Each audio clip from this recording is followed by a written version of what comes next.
आप लोगों ने भी कभी जानने की कोशिश नहीं की? कैंपस अंदर कभी कैंपस में कभी नहीं आते तो ये गेट खुला है, देखिए अभी भी खुला है।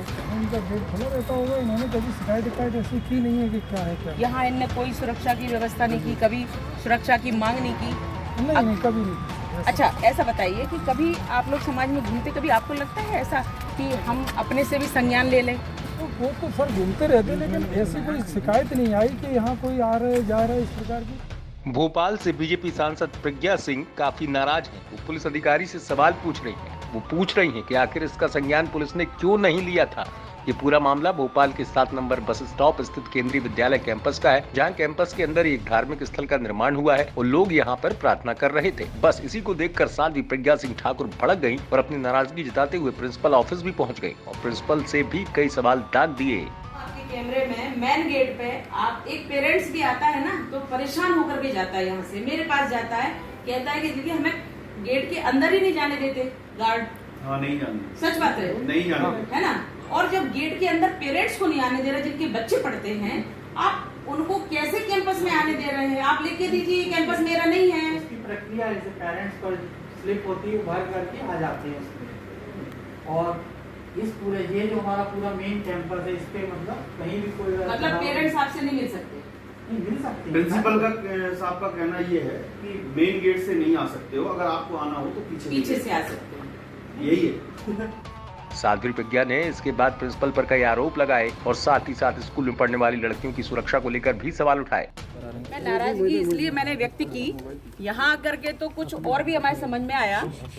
मुझे शिकायत की गई थी कि यहाँ के प्रिंसिपल ने और उनकी पत्नी ने, पाठक जी और उनकी श्रीमती पाठक, उन दोनों लोगों ने किसी को धमकी दी कि ये यहाँ एक मजार या मस्जिद बनी हुई है, इस कैंपस में सेंट्रल स्कूल नंबर 2, इसमें यहाँ एक ये कैंपस में जो मजार बनी हुई है, इस मजार में काफ़ी लोग नमाज पढ़ने आते हैं। तो ये लोग जो अपनी गाड़ियाँ खड़ी करते हैं, वो गाड़ियों पर इन लोगों को ऑब्जेक्शन था, गाड़ी खड़े करने वालों को ऑब्जेक्शन था कि उन्होंने गाड़ियाँ खड़ी की और नमाज पढ़ने वालों को समस्या हो रही थी, क्योंकि कैंपस के बाहर जो गाड़ियाँ खड़ी कर रहे थे वहाँ दुकानें, गुमटियाँ बनी हुई थी और वो गुमटियाँ हटा दी गई। मतलब धमकी दी गई पहले कि प्रिंसिपल ने धमकी दी, ऐसा व्यक्ति का शिकायत है कि प्रिंसिपल ने धमकी दी कि अगर तुमने ये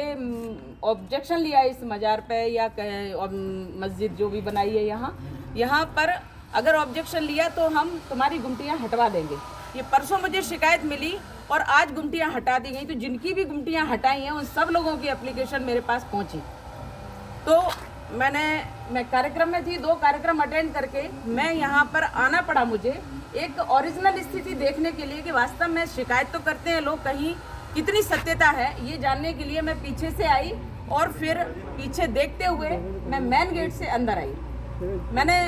और यहाँ आकर के मैं ये सामने जो ये मंच बना है इसके ठीक सामने बैठ गई और यहाँ मुझे रेगुलर ग्रुप में लोग आते नज़र आए। आकर के उन्होंने यहाँ नमाज पढ़ी और नमाज पढ़ के वो पढ़ने लगे। जब यहाँ लोग आ गए तो मैंने उनसे पूछा प्रिंसिपल से कि ये कब से हो रहा है, तो उनके अपने जवाब थे, जो जवाब पर्याप्त नहीं थे स्कूल की सुरक्षा के लिए। जो बच्चे यहाँ पढ़ते हैं, बच्चियाँ यहाँ पढ़ती हैं, उनकी सुरक्षा के लिए। और मैंने उनसे कई प्रश्न किए, उनके ऑफिस में जाके हम उनका बैठते हैं, आपसे बात करते हैं। उनके बिल्कुल एक गैर जिम्मेदाराना जो जवाब थे उससे मैं दुखी हुई और मुझे लगा कि यहाँ लड़कियाँ असुरक्षित हैं। इस मामले में बीजेपी सांसद प्रज्ञा ठाकुर का कहना है कि उन्हें इसकी जानकारी कुछ दिन पहले ही मिली थी, लेकिन ये सब ठीक नहीं है। उनका कहना है कि विद्यालय परिसर में नमाज पढ़ने के लिए इजाजत देने वाले प्रिंसिपल पर भी इस मामले में कार्रवाई होना चाहिए। उनसे इस बात का जवाब भी मांगा जाए कि यहाँ ऐसा क्यों हो रहा है। बता दें कि केंद्रीय विद्यालय क्रमांक 2 भोपाल उत्तर मध्य क्षेत्र में आता है, जहाँ से आरिफ मसूद कांग्रेस के विधायक हैं। ऐसे में प्रज्ञा ठाकुर ने इस मामले में राजनीति होने का आरोप लगाते हुए मामले को दबाने का प्रयास करने की बात भी कही है। भोपाल से रवीश पाल सिंह की रिपोर्ट, MP तक।